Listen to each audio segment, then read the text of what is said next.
Світло тихе святої слави, безсмертного Отця Небесного, святого блаженного Ісусе Христе, прийшовши на захід сонця,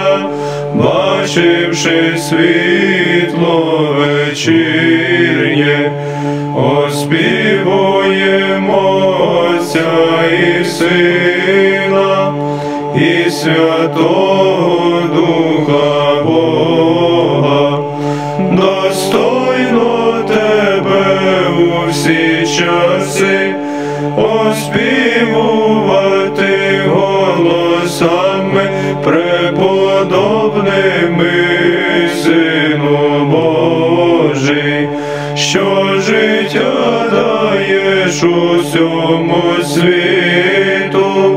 ради чого весь світ славить